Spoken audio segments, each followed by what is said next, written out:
हुआ, गले मिलते हुए, और खांसी नजले जुकाम वाले को नमाज में खड़े हुआ देखा।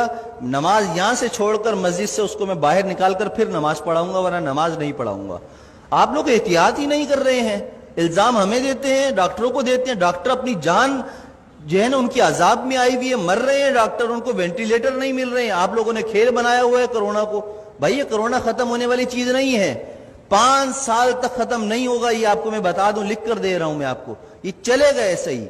जब आप सब्जी की दुकान पर जा सकते हैं, आप सुपर मार्केट जा सकते हैं, मस्जिद भी आए, जुम्मा पढ़ें, नमाज पढ़ें, डिस्टेंस खत्म करें, नमाज के फौरन बाद डिस्टेंस पैदा कर लें। सुन्नत नफिल पढ़नी है, पीछे चले जाएं, जगह बदल लें, उसी जगह पर नमाज ना पढ़े दोबारा। ये एक काम तो ये करें। हाथ ना मिलाएं, मास्क का इस्तेमाल लाजमी करें, हर कोई अपने पास रखे, बाहर से लगा कर आए। नमाज पढ़ते हुए अगर किसी को उतारना है तो उतार ले, लेकिन नमाज से पहले या नमाज के बाद अगर आपस में सामने खड़े हुए बात करने हैं, बगैर मास्क के कोई बात नहीं करेगा। अगर करेगा तो इंशाअल्लाह ताला उसके खिलाफ बयान भी होगा, उसके नाम लेकर फिर सब तरीक किया जाएगा। इज्जत बहुत हो गई है, आप लोगों ने मुझे बेइज्जत कर करके तंग करके रख दिया है। अब नहीं, अब मैं आपको बेइज्जत नहीं करूंगा, अब मैं आपको सिखाऊंगा दीन पर अमल कैसे होता है, और ये हुकूमती अहकामात पर अमल कैसे होता है, ये हमें भी आता है कराना। और अगर अब मेरे खिलाफ किसी नमाजी या किसी ने भी कोई दरखास्त या कोई ऐसी हरकत करने की कोशिश की, तो मैंने वकील से बात कर ली है, पूरे खानदान को इंशाअल्लाह ताला उसकी नस्लों को तड़पाऊंगा, कानून भी इस्तेमाल करूंगा, और वजीफे पढ़कर उसकी नस्ल के लिए बद्दुआएं भी करूंगा। इसलिए कि मैं बहुत तंग आ चुका हूं आप लोगों की इन हरकतों की वजह से।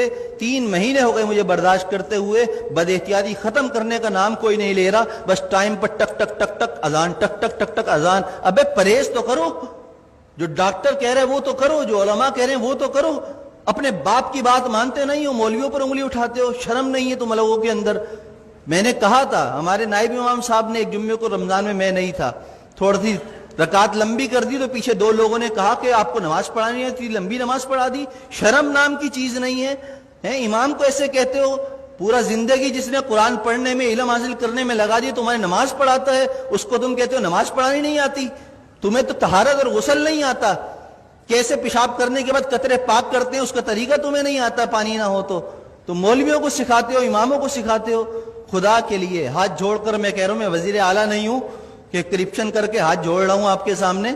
मैं इमाम हूं, मेरा किरदार आपके सामने है। 7 साल हो गए, मेरी सारी नमाजें, सब कुछ। किसी नमाज में अगर मैं नहीं हूं तो उसकी कोई ना कोई शरई उज़र होता है मेरे पास, लेकिन वो उज़र पेश करना मेरा आपके सामने नहीं है, मैं आपके सामने पेश करूं, अल्लाह के सामने पेश कर देता हूं। मेरा दिल साफ है, मुझे जरूरत नहीं है अपनी सफाइयां देने की। लेकिन एहतियात कीजिए, अमल कीजिए। जुम्मे की नमाज भी मिलकर खड़े होकर पढ़िए और फौरन जुदा हो जाइए, दूर खड़े होकर सुन्नतें पढ़िए।